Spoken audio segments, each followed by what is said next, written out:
I had to really look. I swear I had to look. I had to scroll back up and go, did she just say shave liquor? You know what? That's the word I'm going to mess up bad on, but I had to say it really slow. I was like, wow, that's a really interesting name for a pet. Yeah. You know what? The bad thing is having to name the. I don't know who sits and makes up those names, but Shade it's like liquor. I'm always afraid to say their names.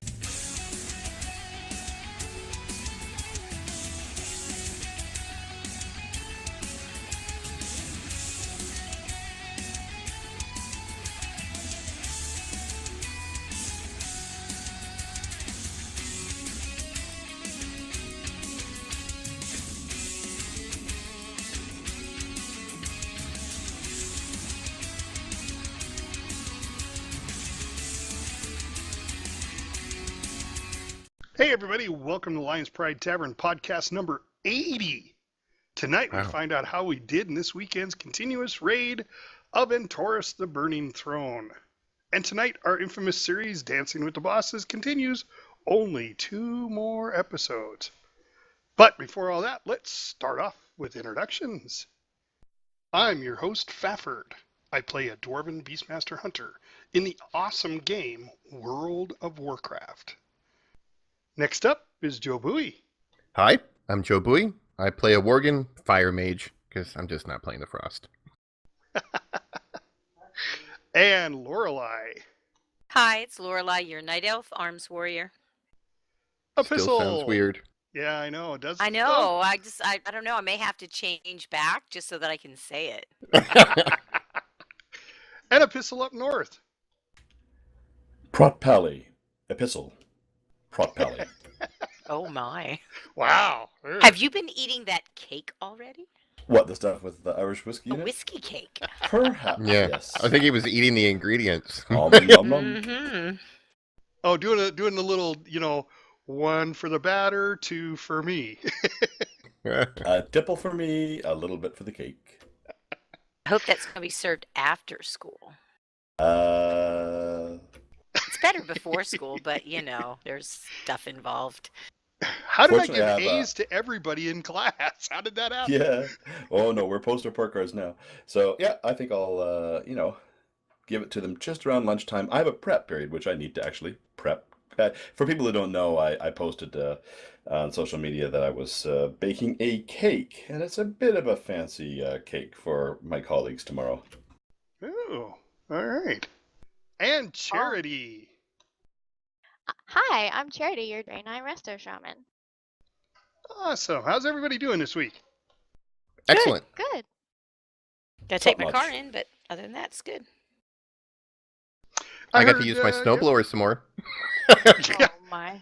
Well, Well, you hey, might have to use it some more because it's snowing here now. Yeah, It's coming your way. oh, it's snowing here. It's supposed to snow all the way through till tomorrow or something. But I just was excited, because I got my new snowblower, and I was like, oh, yeah, that it didn't snow for like a week after I bought my snowblower, or 2 weeks. And then I got to use it a couple times. So I was like, all right, I get to test it out, and it works great. This may come as a surprise, but I'm actually done with winter, although winter's not done with us. No, Is there's it- still more winter coming in next week. Can winter ever be done with At least us? on the East Coast. Yeah, it's one of those things, having grown up in the north, not quite the north that Epistle does, but it's just North. I grew up in Michigan, so that's pretty north. That's about as north as you get in the United States without being Canada. But it was, well, I guess except for Alaska. Sorry, Alaska. But yeah, it just when winter's done with you, that's when winter's is over.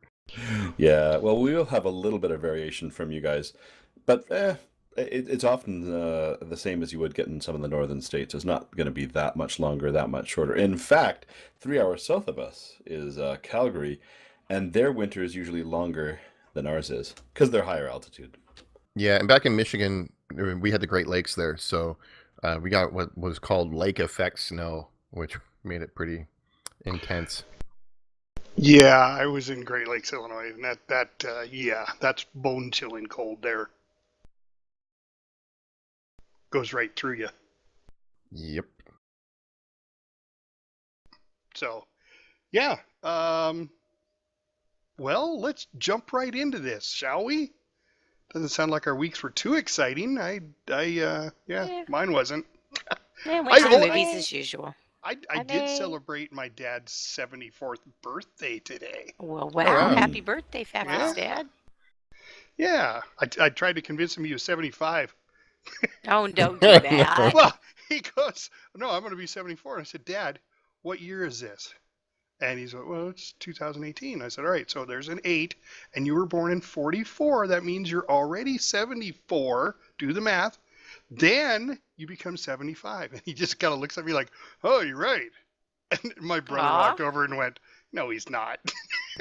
You're making your dad do math? You are a monster. I know. At his age, that's not very nice.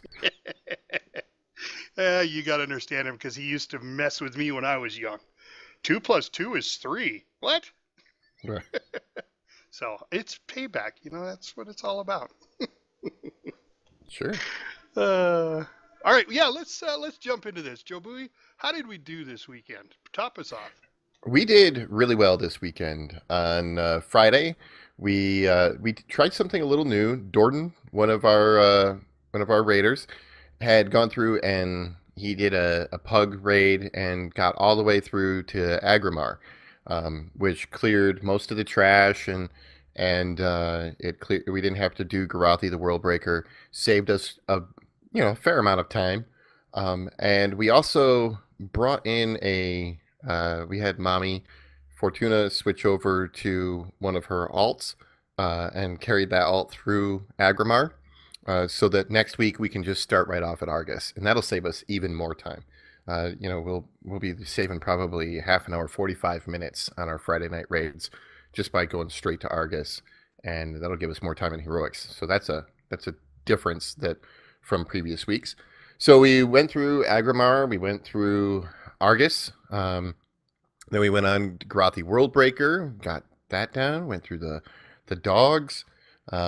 And then we did ENR, and from there we went on to do High Command, and got High Command down on Friday. So, and that's actually our record for the furthest we've gotten on Friday. Previously, I think we had always stopped at ENR. Yep.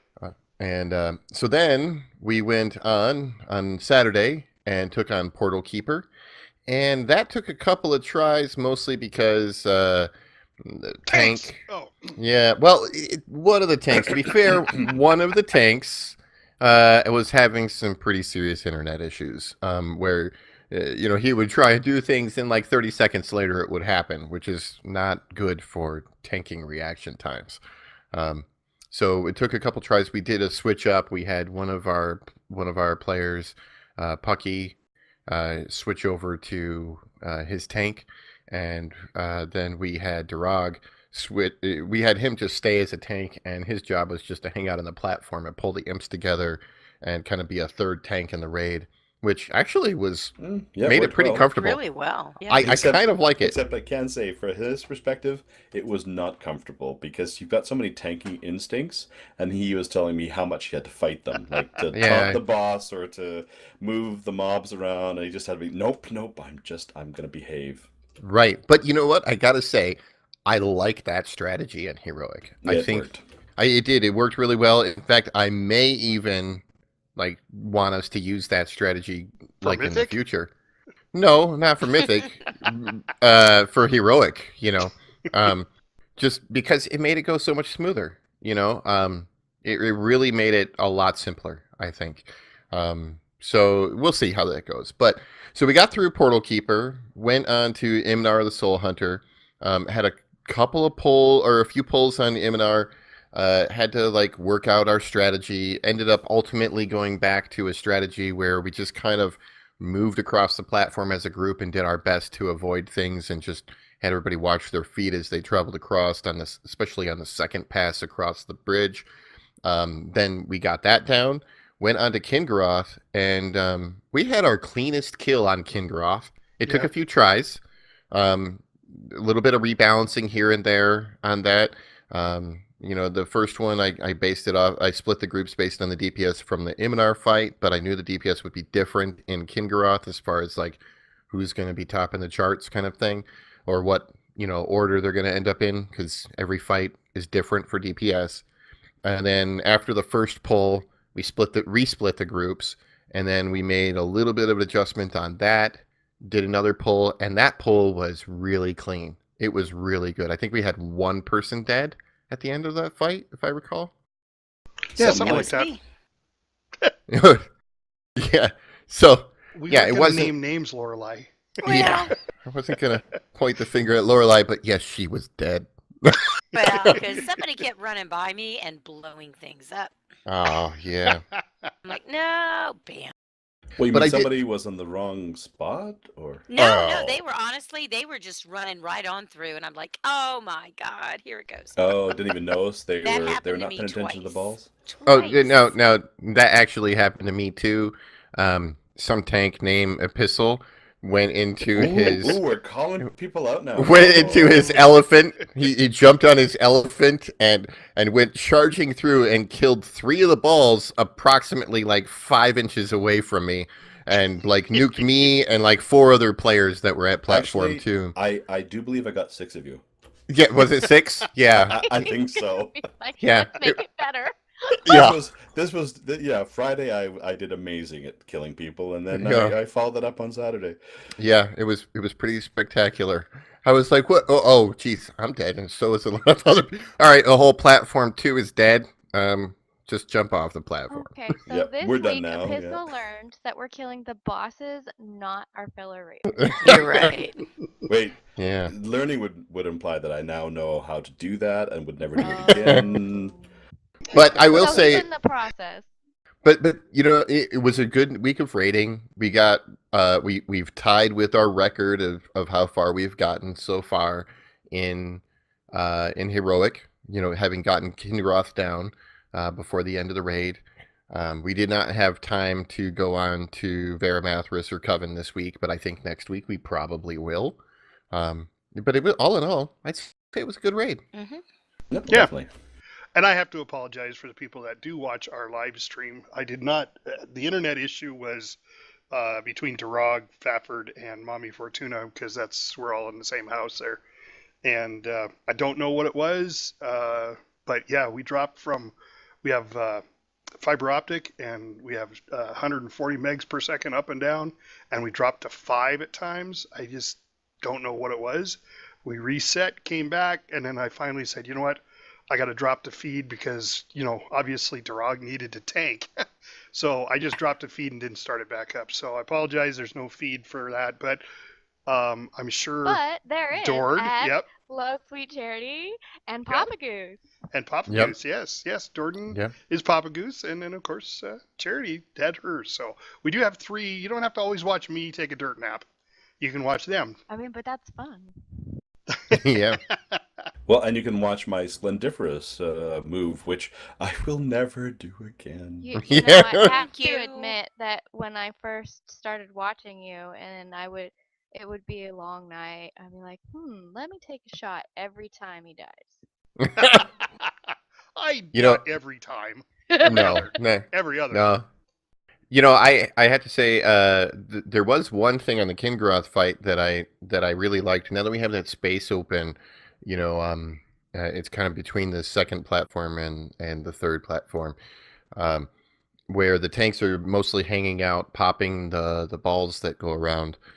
It was kind of nice because on occasion, I was calling out which ball I wanted them to pop first because I could see where the other players were positioned, and I knew that one was going to cause the most trouble. And, so I was like, pop the outside one first, and I could see the tanks run out and take care of that one first. And that was really helpful for a lot of the players.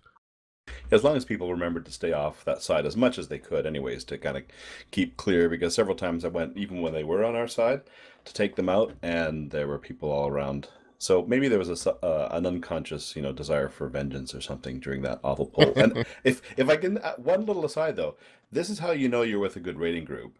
You make a mistake, and you know it's your mistake, and you move on. There's been raid groups where people will shame, will rage. Well, I did make a mistake. In fact, that was 2. The first night was a mistaunt. I actually just hit the key by accident. And that happens. Everyone makes mistakes, and when you're tanking, it's higher stakes. But I like the fact that we all went, okay, yeah, what was the problem? Yeah, we know what the problem is, and now we're moving on. Yeah, and beyond that, even, when there was the Friday night when you mistaunted and it nuked you. No, actually, I think that was that on Imnar, and I had called for a res right before that happened, and so we didn't have a res for the tank, and we probably would have finished it on that pull. Had I not called for that res, because I thought the tanks were doing solid and that we didn't really need it for that last, I don't know, 5% on the boss's health. Yeah, in that case, we were doing fine. I don't know what happened in that particular situation, actually. It was very puzzling because my health just went to we squat. Lost too many healers. Oh, right. The healers. Healers went out of mana on that one. That's right. Yeah. Oh, and it's that last round we bump were when there's more drained damage. and dead, and yeah, they just didn't have anything to heal. So it was as if they weren't even there. Right.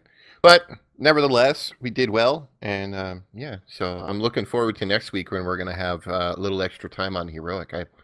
I think next week. What's your prediction? I think we're going to end on Coven next week. Okay. That's a good place to end. JoBui's predictions weren't that great because, he did call for a res on somebody and then the tank, I think it was me too. Yeah. Yeah. But, all right. I think we will. I think he's right. Okay. Anybody else? Prediction? No, I'd like to see us get that far. I don't mind stopping at Coven at all. Coven's going to be an interesting one. I'm wondering how much tougher is Veramathras going to be? Easier, I think, actually, for the main raid group.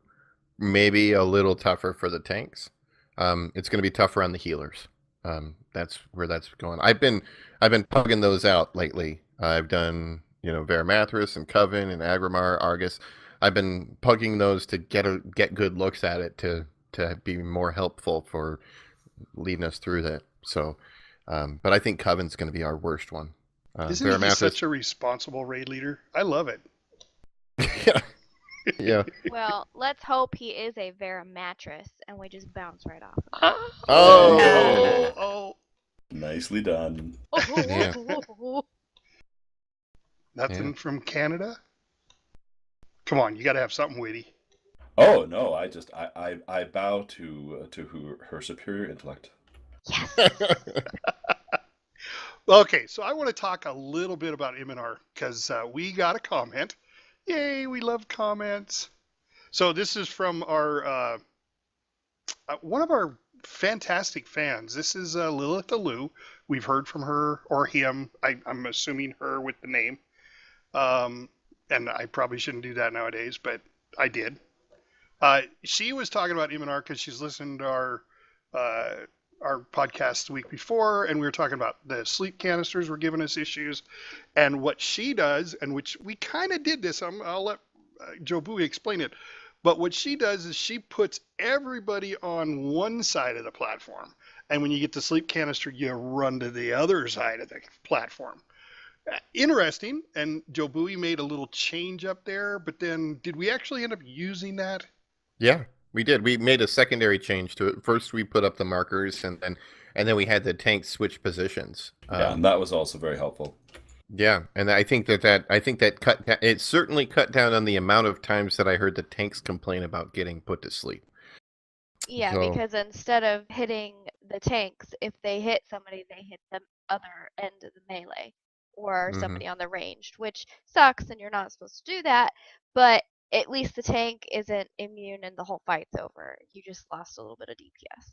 Yeah, and it took the decision making out of the melee's hands, where they didn't have to think about it. They could just go to the marker, where they didn't have to go, where's an opening, or which DPS am I going to run on top of and put to sleep. They could just go to the same spot, and if there was somebody there, well, that's their fault. They just get to go to sleep. Yeah, you just really have no time. Like, I saw, it wasn't like the melee wasn't reacting, because they were. It's just, you just have barely any reaction so fast. Time. And, even a good example is Lorelei. Lorelai's quick. She will as soon as her thing goes off, she goes. And she still only made it about halfway to the marker one time. And it's not her fault. It's just you have to just be so fast. Right. You have to actually what I do is I kind of pick a spot where I say I'm going to go here, and then I sort of turn my tune so that I can just real quick turn and go there. But I can only get like 2-3 steps and then it goes off. It's off. Yep. Yeah. And I think it helped for sure. Because like I said, I saw melee move in that direction, and the tanks certainly weren't going, oh, I'm asleep again. I'm asleep again. 7 seconds, no cooldowns. Yeah. Yeah, well, I mean, especially with Durag, he doesn't work off mitigation. He works off of self heals primarily. He's not set up like a pally tank, which is more about active mitigation, and passive mitigation too, I guess. But he's much more about he has to hit to heal himself to stay up, and if he's asleep, he can't do that. Well, that's true, but I also have self-heals and active mitigation, and so if I'm not using those, I'll take twice as much damage, and the healers will have a much more challenging time. Sure. I think our Achilles heel is that we have a large group now, because it's so much easier to manage space with less people. Because we have no problem in my other raid group with that, because there's so much room. And we just spread out. In this raid group, it's like we tried to spread out as range, and we still hit people because they're just so squished together. Yep. But that's something we've honestly, our raid group, only occasionally have we had low population in our raid group. Over the course of the last 4 years, I mean, I think I can count on one hand how many times we only had like 10 or 15 players. Most of the time we've had 20 to 30 players throughout all that time. So, it's pretty unusual for us to have low numbers. So we kind of gotten used to the fact that it's going to be crowded and we're going to have to deal with it. Because we're so popular. I mean, I think it's because we have fun. It's a good thing. Yeah. We have raiders who are in pretty serious raid groups that mythic raiding and stuff, and they come raid with us just because it's fun. Yeah, because it's fun and laid back, and people aren't blowing their lid and going ballistic on each other, and we help each other out. Have a good time. Oh, come on! I don't go that ballistic. I'm just kidding. Now wait a sec. Wasn't there another alarm this weekend that went off? Yeah. Yeah, I heard one. Who was that? I don't know what you're talking about. It was like we can call that. Is that a healer one? Yeah, I think it was a healer alarm. Started with a C. No, wasn't there's nobody in the group named Charity. Chabanel. No, it was. No, I'm thinking that was her Discord name. No, it was like sheep. No, shepherd. Shepherd. Yeah. Although to top this, I must say, in all the years that I've been raiding, I was told he would never say it again. But JoBui told me to step to the left. It was during the fight, though. Like, it was not before the fight. Like, I would never tell you to step to the left before the fight, but during the fight. And honestly, that was a sleep canister moment. It was. I had my yard range up. He saved your life. He was like the mom in the car putting their hand up when you hit a stop sign.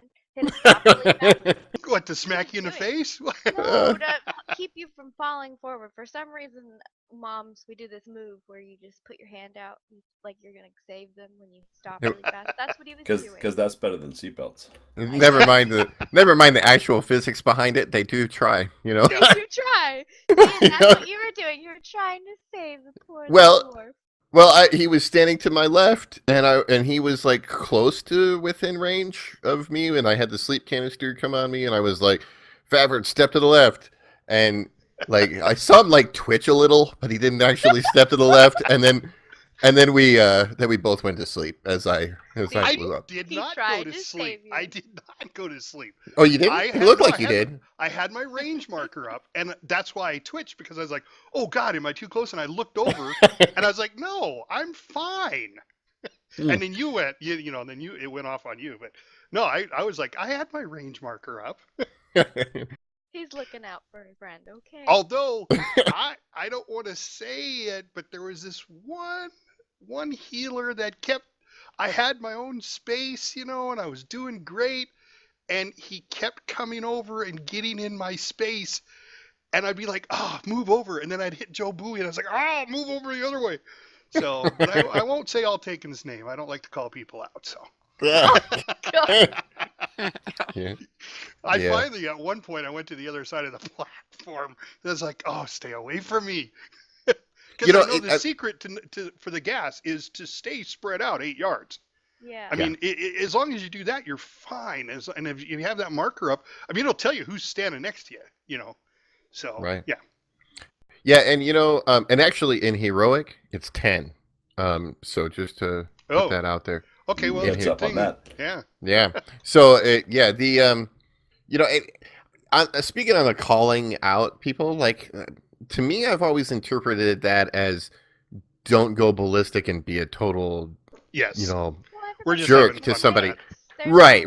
But not to be like, hey, dude, yeah, but there are times in our group where we have to say, hey, you, please stop standing in the fire over there. And you can't generalize it because after a while it's like, well, they're not gonna get it. Yeah, I mean, if it's the same person, and it's not done in a mean way, and whenever we are talking to a player, we're doing it because we want to succeed and we want them to succeed and we want them to stop killing us. So. Well, and it really isn't personal, but sometimes people take it that way, so we got to be careful on that one. That's the good thing about our group is we all act like friends. So when your friend steps in poop, you go, "Hey, dude, you're stepping in poop." No, I just say, "Hey, dude, you smell like." Yeah. No. Yeah. I beeped myself. You see that? I beeped myself. Yeah, we do have we have our players that I've come to learn that this player handles criticism different than that player does, and so you come to know the players and what you have to say to them or how to say it to them so that they'll respond positively or hopefully respond positively. But we do our best with that. Hey, you talking about me again? Making me cry. No. It wasn't you. So sensitive. Well, actually, it was funny because I remember one time. Must have been 4, 5, 6 weeks ago. Lorelei was standing in front of the boss, but only by a couple of feet, and she didn't notice it, so I called it out. And it's one of those little helpful things, as opposed to, oh no, it's a catastrophe and end of the world, and how could you consider yourself a raider? I mean, I've been in places, pugs mostly, where people act like that. Yeah. Oh. Well, yeah. And I think Epistle said it many, many times. If you take it constructively, because you don't want to be that guy that's in the wrong place at the wrong time, doing the wrong thing to cause the wipe. You don't want to be that guy. Nobody does. I mean, if you are, and you want to be that guy, you're playing the wrong game. Right. Yeah. We all get tunnel vision too, and like I do it. Like if I see someone, I'm a healer, so I see your debuffs, and I'm like, hey, move over a little. You're getting the debuff, and they just move. Like that's it. It doesn't. I'm not making fun of them. Usually they're like, oh crap, sorry, cool. Oh yeah, Tappuccino says that all the time. She's like, where did everybody go? Oh boy. That was just for you, spot. Tap. We love you. Yeah. JobUi. Yeah. JobUi. Oh. I did go back and watch that. I know stream. you did. I heard you talking to her. Yeah. I was giving her some crap about that. Anyway, Lilith also said that there's because we were talking about keeping track of things in a raid, and somebody said that they have a notepad. I think that was Lorelei has a notepad she writes stuff down on. So she suggested an add-on for us. Instead of us suggesting to our fans are coming back at us. That's good. She says, go take a look at angry assignments. I've looked at that title. Actually. Yeah. Now, apparently everybody has to have it for it to work properly. Right. Yeah. And that could be a pain because I know we've got at least 2 people that raid with no add-ons. The only ones they do, but it's the ones we require only. Right. Yeah. There's that is a pretty cool add-on if you're trying to Like I know some raid leaders like to use it for like setting up group assignments or tasks. Like if we're getting to Portal Keeper, or not Portal Keeper necessarily, but I guess High Command is probably a better example. High Command is probably a better example. Like you're assigning people to the pods, you could write it up ahead of time, and then you just publish it to the raid group, and then they can all see it, what the assignments are, and you don't have to discuss it. It would save time. But then I'd also have to try and get everybody to have that installed, and I'd have to know who's going to show up and stuff. I looked at it, I thought about it, and ultimately just decided,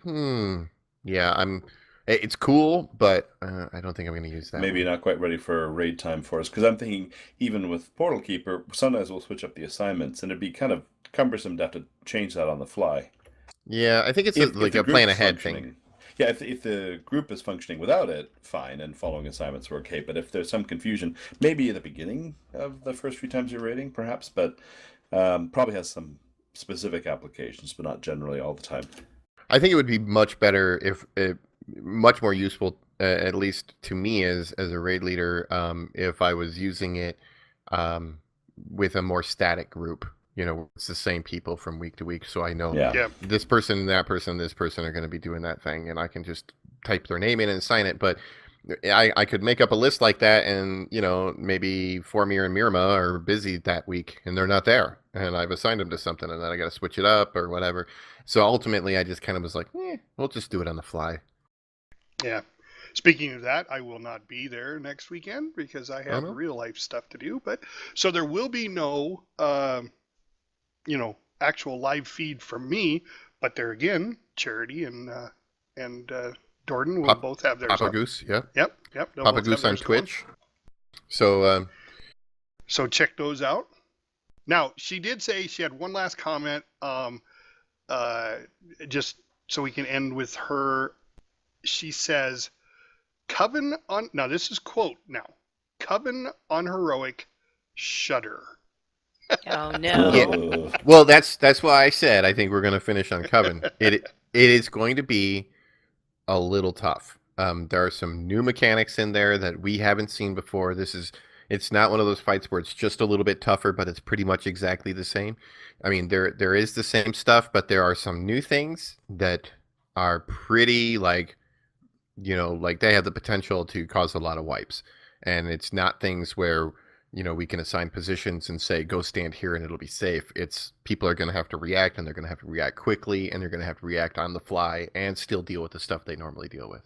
Yeah, that's how she finished it up. She hates this fight so much because there are so many things that can wipe you. Yeah. I think it's going to be fun, though. I think it's going to be fun. And I think with the way the raid group has been going, I think they'll handle it fairly quickly. People are starting to pick up on that stuff, and I think things like the chaos of the Portal Keeper fight is going to help a little bit with that, with people just being on their toes. So like when we were up on the green, I think it was the green one, and we're like, is it safe to come down? And everybody's like, yeah, go ahead, come down. We come down right into 3 green lines on the floor. To be clear, that was me that said the floor is clear, and it was absolutely clear when I called it, and then people started coming down, and then the floor started filling up with the streaks. It was not my fault. I called it when it was clear. That was funny though, because I came down and it just started bouncing right off the platform. Yeah. So, all right. Well, let's move on. We got a dance with the boss to do. Well, before we get to that, go ahead. Okay. There was something I knew I learned this week. Oh, yes. Go ahead. I was watching the interview with Ian. What's his last name again, Lorelei? Hazzikostas. Yes, Hazzikostas. All right, so and they were talking about Battle for Azeroth, and they're adding a new social group system called communities that will allow people to form groups similar to guilds that are cross-server, but they'll have persistent chat channels and I think voice chat channels as well. But they don't have to be in the same guild. It's not like a guild where there's going to be community perks, like you get guild perks or something. It's not as serious or as long-term commitment kind of thing. You can be in multiple communities or whatever. But like we could have like a raid group community because we have many players that are on different servers that come and raid with us, and we can all have like a chat channel right in WoW, like a tab if we want, or right in our general chat where we can talk to the other players who are in our raid group, like we would talk to like our guilds and stuff. Which I think that's a pretty cool thing that we will benefit from a lot going into Battle for Azeroth. Similar to what we do with Discord now, we have our Discord channel, which every raid member is a member of, and they have a chat channel. Right, kind of except like that, except it's actually right into in. game.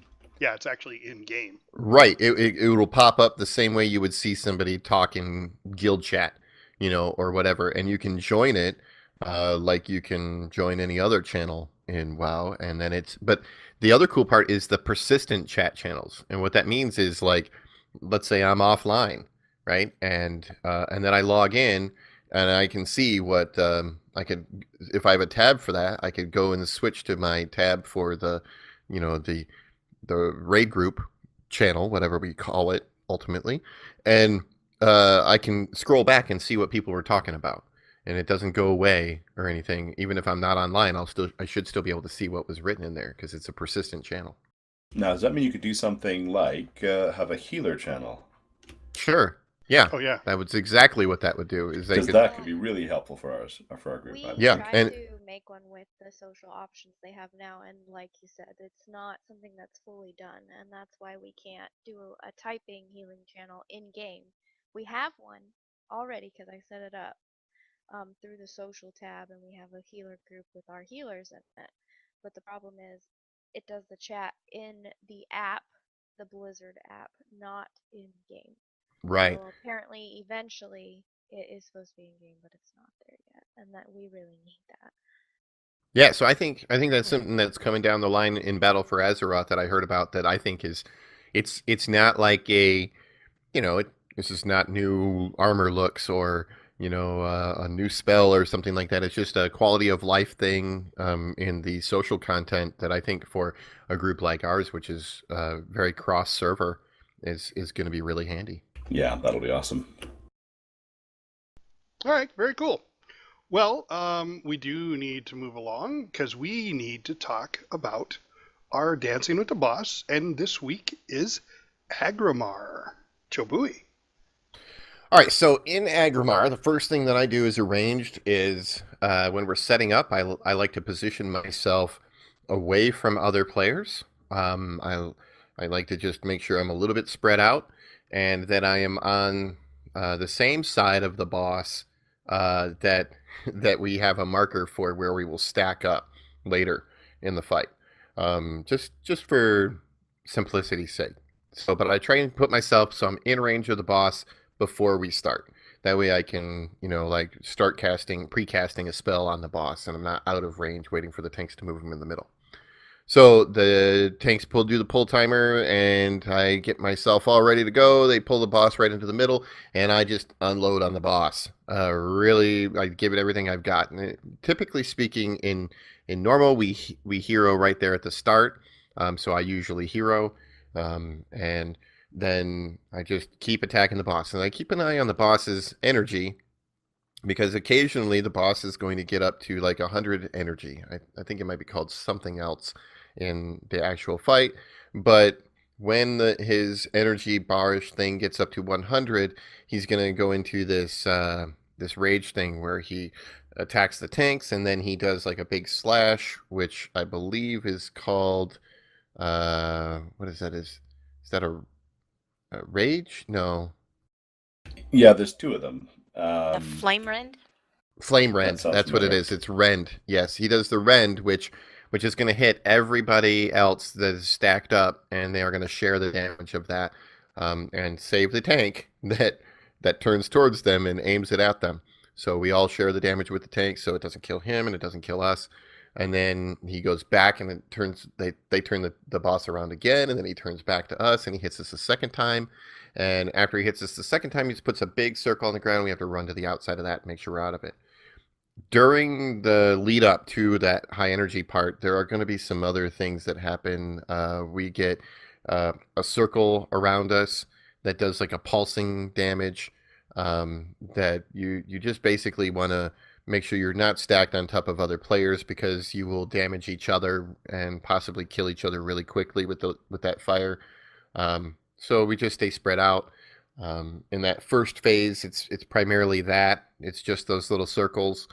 And then once the boss gets to a certain point, and in our group, our DPS is strong enough that we don't usually have to deal with the rending in the very first phase, because we usually push the boss. But you may have to actually deal with ads and stuff. But when the ads do come out, there are 2 large ads that hang out near the middle, and there are a bunch of little ads that show up around the outside of the platform, who slowly march their way in towards the boss.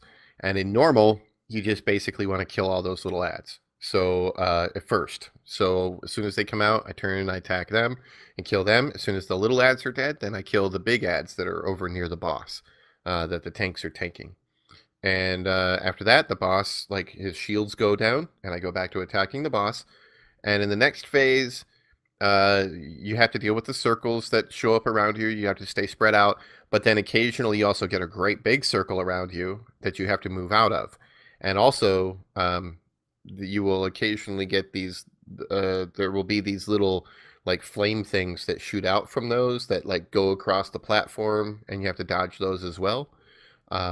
And then that's pretty much it. It's just like a rinse repeat. You do the energy thing with the rend, and you stack up, and if you have ads come up, you kill the ads, and you just keep attacking the boss and watching your feet and getting out of all the circles. If you see a circle on the ground in that fight, get out of it. It's not healthy for you.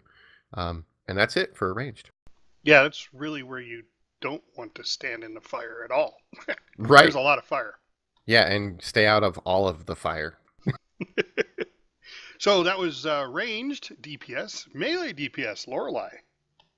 Yeah, I like this fight. I mean, there's really not much to it as far as melee is concerned. It's just stand behind the boss until you have to move out of flames, or when you have to go kill ads, and then get right back behind the boss. Then we don't even have to worry about stacking to do the soak for the flame rend. We're already there. For me, being so close to the end boss, I just find it weird that, at least for melee, that fight is so simple. So for us, it's just to stand there and hit things, and then move over and hit something else, and come back and hit the boss. So there's really not much to it for melee. All right. So yeah, and I hear that tanks are pretty easy too, as long as they don't miss taunt. Oh, this one's dead. Oh no, we're just dead. Now, this one is one of the ones that and Vermathras is a tank test, and you have a very, very fine margin for error, as in you can't make certain errors. If you do, it wipes the raid. And so last time around on Friday night, my mistake was a simple one. I walked across, but then taunted by accident. I literally hit the key without meaning to, and I hadn't done that for, I don't know, Coon's age. But that was enough to turn the boss and do the kill everybody move, which is what happened. So I like to think of this boss. You could tell by all the moans. Oh, there was a what happened? It was a very that was a big time. Explosion that time. I think I said, what the? Yeah, it's the point where the tank goes, I'm going to either be a big person and embrace the error, or I'm going to go and dig a hole and hide in it. So I had to embrace the error on that one. So yeah, it's in one sense, when you've got it down and you know the rhythm, it's very simple. It's basically on so many other fights, it's A, B, A, B. So you're just alternating. This one is an A, B, B, A. And that just is enough to confuse people sometimes. And in LFR, you'll see people messing this up all the time. Because what has to happen is the tank who has the boss at the beginning, when he's about to do, it's called Foe Breaker. So that's one tank that he's going for. Both tanks can't be there. One has to move. So between the two tanks, they have to know who's going to stay and who's going to go. And even though Darg and I have been doing this for a while now, we still have to signal last minute who's it likely to get. We have to decide, who's going to get it and why.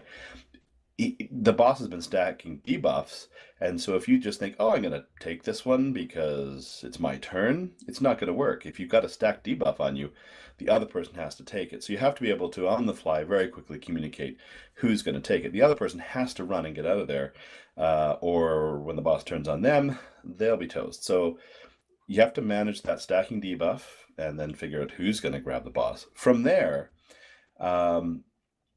once you've got the rhythm down, you realize that the foe breaker hits the first tank, then it flips and it hits the flame rend, which is the AoE, which you want to split, but then you want to keep on hanging on to it for the foe breaker. Only you have to change your position. So if you're the A tank, you start at the original position, and then you have to move around to the other position on the fourth phase of this hit.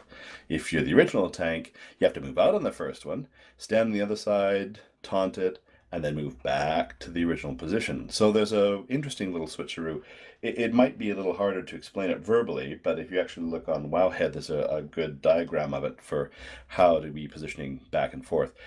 For the tanks, it's a big deal. For everyone else, you're just, as Lorelai was saying, you're just, standing there and hitting it all as well, as long as the tanks don't goof up.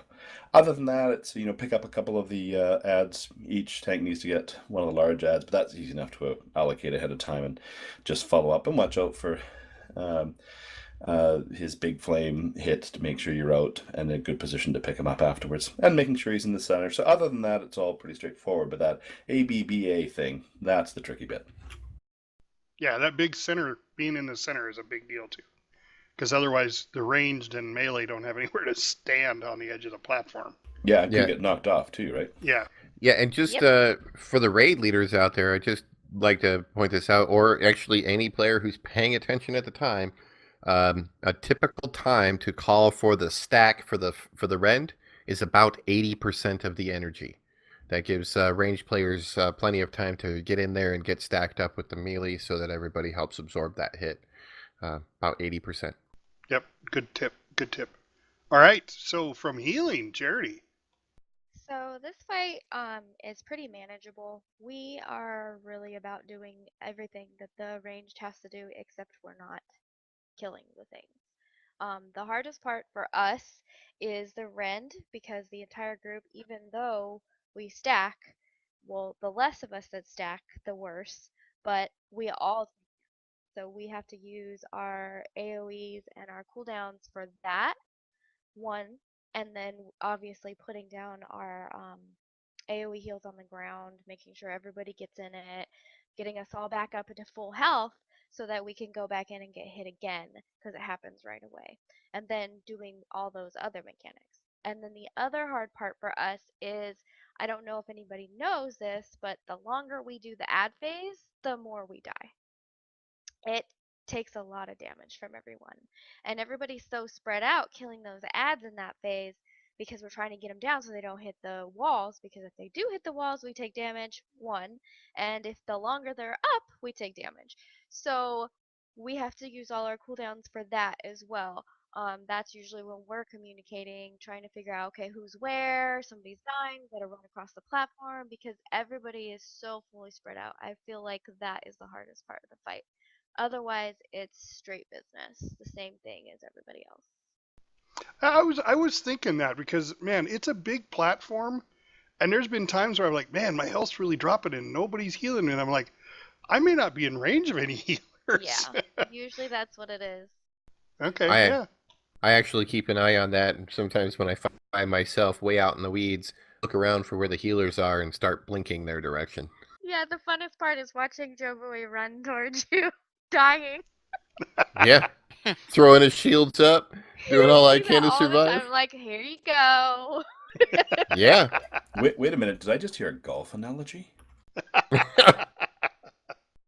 In the weeds. Nice. Yeah. So when we get to heroic, that's going to be a pretty interesting fight. I'm looking forward to getting to that one on heroic, having done it. It's a bit different. It's going to be a lot of fun. Tell me It's easier for the tanks. No, it's the same for the tanks primarily. It's going to be What it's going to be harder for in Heroic, I think, is going to be the healers are going to have a rougher time. We're going to hero in different places, and we have to do different things with the ads. We're going to be really glad that we have a whole lot of hunters with those freezy traps, because we need lots of CC on that fight. That's where I heard that alarm go off. The healing alarm. That was in the pod, people. I just now. No. Oh, yeah. She's like, can you hunters throw down those healing spinny things? Oh, right. That is where she was. I said I wasn't mad. And they're like, it's on cooldown. I'm sorry. And she's like, no, I wasn't mad. I was just growling at you. See, now this is where we should let our listeners. In the moment, and I was like, oh, please, somebody, oh, God. You see, this is where we should let our listeners decide for themselves. So if Fafford can get that clip and insert it right here. Can we get some, traps on those spinners? Traps on those spinners or something? They have a cooldown. We've been doing it. They're on cooldown.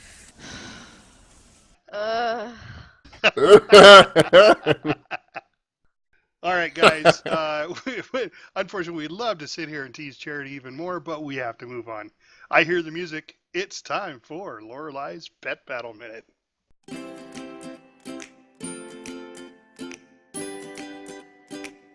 Hello, pet battlers. Today we'll finish up with pet tamers on Acree. Next up is Gloamwing. You'll need to bring along your mechanical Pandaren Dragonling and pass when the fight begins. Switch to your Clockwork Gnome and use Build Turret and Metal Fist until your third pet, Icky, is forced in. You'll have time to use the Black Claw Flock combo, and then Icky will be forced out. Finish up this fight with your Dragonling and use Decoy, Thunderbolt, and Breath to end the fight. On to Shade Liquor. You'll need your Darkmoon Zeppelin, which will be forced out. Swap in an Alpine Foxling kit and use Dazzling Dance. Then immediately swap in Icky as your third pet and attack with Black Claw. Shade Liquor will force out this pet and bring your Foxling back in. Use Flurry until it dies, and then bring your Zeppelin back and finish off Shade Liquor with Bombing Run, Decoy, and Missile. Our final tamer is the Corrupted Blood of Argus. This strat from Hazelnutty is quick, and you should have easy access to all the pets you'll need. Start off with any beast cat with a speed above 291. Start off with Screech. The blood will switch out your pets, and here's where my favorite combo comes in. Use a Zandalari Ankle Rendler with Black Claw and Hunting Party. Your Raptor will die after getting these attacks off, but finish up with a Zandalari Knee Biter, rinse and repeat, and the blood dies. Shepard asked me if there was any pets that you can use to sub out for the Unborn Valkyr, and for most fights you can probably use a Ghostly Skull or a Ghastly Kid. To get your Valkyr, there are some maps available on the internet that will show you the spawn points for this rare pet. And I suggest you leave a tune parked in Northrend and make the circuit when you have an hour or so to farm it. Just be careful. Don't use a team with heavy hitters. The Valkyr may be a powerhouse, but she's very squishy. I found that out the hard way. Once I found her spawn points, it wasn't hard to spot her. Since most diehard pet battlers will probably have her already, there'll be fewer people farming one. Good luck and happy hunting. I'm sorry. Shade Liquor? I had to really look. I swear I had to look. I had to scroll back up and go, did she just say Shave Liquor? That's the word I'm going to mess up bad on, but I had to say it really slow. I thought, I was like, wow, that's a really interesting name for a pet. Yeah. You know what? The bad thing is having to name the. I don't know who sits and makes up those names, but it's like, I'm always afraid to say their names. I feel like that's a name that could get reported if it was a player. Yeah, it probably would. All right, and then there's Getting Deeps with JobUI. In today's Getting Deeps, instead of talking directly about DPS, I'm going to talk a little about FPS, frames per second, also known as frame rate. Believe it or not, your FPS can and does have a noticeable impact on your DPS. FPS is the number of times per second that your computer is capable of drawing the entire screen. This matters because the higher the frame rate, the more information your brain has to work with, leading to better visual perception. When your FPS is low, it is harder for you to react to things like raid mechanics, because there's less information for your brain to work with. Most computer monitors run at 60 Hz, meaning they can display 60 frames per second. However, there are some that are capable of 90, 120, and even 240 Hz. There is, however, a bit of diminishing returns when it comes to faster frame rate. The difference between 30 and 60 frames per second is extremely noticeable for just about everyone, and 60 to 90 frames per second is still fairly noticeable for a lot of people. The difference between 90 and 120 frames per second is much more difficult to discern, and from 120 to 240, well, there's almost no noticeable difference at all. And yes, I know, this is a controversial topic, and for some people, they have very strong feelings about it. But let's look past that for now, and remember, I'm just trying to help you improve your DPS, not challenge an opinion about frame rate that you already hold dear to your heart. Blizzard offers us the ability to set up 2 separate graphic configurations, one for raiding and battlegrounds, and one for everything else. I usually set my general graphic settings higher and tune them down a bit for raiding, when a more consistently fast frame rate is more important. Each of the settings is going to have some effect on your frame rate, some a little and some a lot. The simplest explanation is that the higher you put your settings, the more impact it will have on your frame rate. In practice, it gets a little more complicated. Some settings will have very little effect, and some quite a bit of an effect. The trick is for you to experiment and try out different settings on your system and see what gives you the best visuals while still maintaining a fast frame rate. In short, if you improve your frame rate, you'll get better visual perception. The better your visual perception, the faster your reaction times will be. The faster your reaction times are, the more you'll keep getting those deeps. Very cool. Nice advice. And our tanking address. What's wrong with tanking? What's wrong with tanking? What's wrong with tanking in a dress? What's wrong with tanking? What's wrong with tanking? What's wrong with tanking in a dress? This week's Come At Me at Tanking Minute, fancy footwork. This week on Portal Keeper, I got backed into a teeny tiny corner. If you've done the fight before and you've seen the what we just call happily beams when they come down, sometimes they overlap and you get a small little corner, you just move into there, no problem. This week, just due to RNG, I was already in a small corner and then I got another overlap and I don't know how to scale it in Warcraft, but I don't know, 3-4 feet, I had a tiny little space to move into. And visually, it looked like it was actually up on a slight rise on the platform on Portal Keeper. And I had also just noticed last minute that last beam had come in because due to other sort of stuff on the screen, I hadn't quite noticed that one appearing. Also, couldn't believe it. And so I had just a nanosecond to back up, just a couple feet, slightly back, but also slightly to the left. Any further back, of course, I would have been off the edge. And so it was kind of one of these really quick, teeny emergency tank maneuvers. So, what were my options if I didn't have some really good fancy footwork? Well, I could have turned around and tried to run. Boss would have smashed me on the back, not so great. I could have tried to turn the camera around and push forward with 2 keys. I might have fallen off the platform.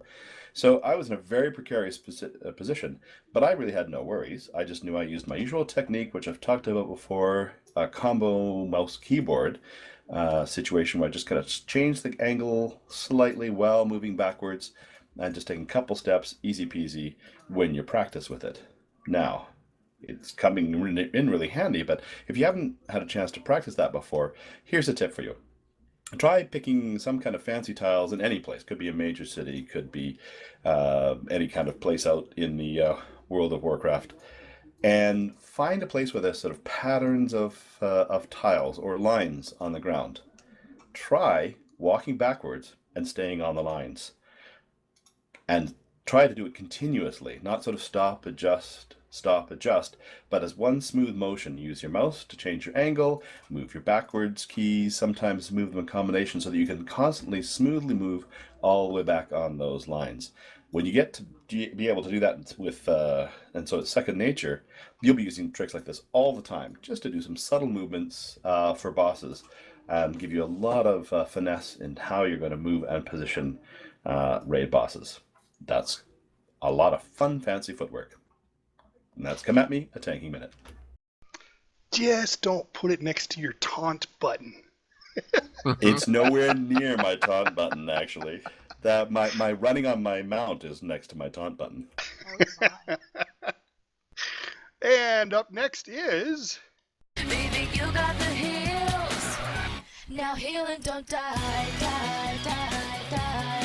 Heal and don't die, die, die, die. This week's Splash into Heals is all about mana management. Mana management is very important. So remember how I said the goal of a healer isn't always to be the top of the meters? Well, our goal is entirely different. We want to keep the raid alive and keep our mana managed so we can. True skill from a healer comes from using the right heal for each encounter and situation. This is done by knowing your class and the spells that you have. You should use a fast, expensive heal on the target if they will be dead before you have time to heal them. Use a slow, inexpensive heal if you have ample time to heal your target. You should use a large heal when raid is suffering from sustained damage. I've noticed that in so many fights, healers are out of mana mid-fight because they are overexerting their heals. Something that is done to save people from standing in what they shouldn't, or to put themselves top of the meters. It's frustrating when you're the only one left to do any healing at the end of a fight due to that, or when you're out of mana because everyone else is killing themselves standing in things. When you use all your cooldowns at the right times, and you all communicate and work together to use the right heal, you can last through the fight just fine and keep the group alive. Overhealing doesn't help the group. Of course, this means that your group must do their job too. And we can't all control everyone, even though we think we're all gods of Azeroth. Something that can help with communication is an add-on called Riley's Spell Announcer to announce when your spells go off if you can't say or type it yourself. I will be sure to post this link to the Facebook for you to check out and try. I hope this helps you with your mana management. And that is all for this Splash into Heals. Very good. Up next, it's WFN News, Warcraft Stafford News. The Mage Tower is up next to the Broken Shores with reputable and fell treasures. The week's weekly event is Arena Skirmish. Yeah. Yeah, we won't be going there. Nah. Is that some sort of sports teamy something? I think so. It's like I think it's like bathing suit It's for football. teabagging. Wasn't that in High Mall? Oh, the I arena went by there once. Yeah. Yeah, remember the arena with the Yeah. flaming pits and stuff? That's what that must be about. Oh, see, I thought it was like the bikini football thing. No. No? Okay. No, Guess it I'm has wrong. nothing to do with Coven. Ugh, if you could see my head in my hand right now. Yep. Not enough faces, not enough palms. Yeah. And WoW tokens are 182 in the States. They were 181 last week. Not much change. Possibly it's time to buy your monthly subscription. So, guys, fantastic podcast. We did really well. Thank you. Thank you. Thank you, everybody. Yeah. So I want to thank Charm for all of her beautiful music. And please go visit her website and her YouTube channel. The links are in the description. Plus BenSound at bensound.com and Vincent Moretto for our heavy metal tavern music. This has been episode 80, guys. Wow. I know. I can't believe that. We've 20 become more... podcasting octogenarians. Oh, jeez. Oh. That's like a stop sign, right? I don't know. No, I don't think it's a stop sign. I'm looking No? forward to getting to 100. Yes. I think it's, it's kind of interesting that we've it doesn't feel like it's been 80, but I guess No, it has. it doesn't. Yeah. Yeah. I mean, we're thanks to our fans. Because we do this because we get comments. We do this because, we play WoW. Yeah, Right. we get people listening to us. Yeah, that's the best part. I love it when we see comments come through. So, guys, you can always leave your comments. All the links are in the description below or where you can. But Facebook.com/Lions Pride Tavern. You can go to Podomatic.com, leave a comment there. Geez, where else? We got Any of our Twitch or Facebook pages. yeah, or Twitch, our Facebook, YouTubes. YouTube. Yep, we got a YouTube channel. Couple, 3 of them out there now. So please leave a comment. We will definitely get it in the podcast. You know, if that's what if you want to hear your comment on the air. But thanks to our listeners. I'm working on a MySpace page. Oh, there you go. Oh, Isn't that like Do they 80s? still have that? I don't think so. Don't No, Oh, think it is, okay. no. I don't think it exists anymore. No, he's just playing Canada. Oh. That was just for creepers. Yeah. You have to. I think you actually have to take a dog sled to get to MySpace these days. Pretty much. You guys, but you it's kill always me. nice to know that we're actually the things that we're saying actually are helping people. So Yeah. Exactly. Yeah. And Or at things they least- can say to us so will help us. Yeah. Or at the very least, I'm glad we're entertaining folks out there. Yeah, right? So, well, thank you guys for coming this week, and thank you guys for listening this week. Yep. See you next week. Thank you, folks. Take care. bye. I kissed an orc and I liked it. The taste of his vocal chapstick. I kissed an orc just to try it. I hope my ally friends don't mind it. It felt so wrong, it felt so right. Don't mean I'm in love tonight. True skill from a healer comes from using the right heal for the encounter, for the right situation, and the right encounter. I have to redo that because I messed it up. Right.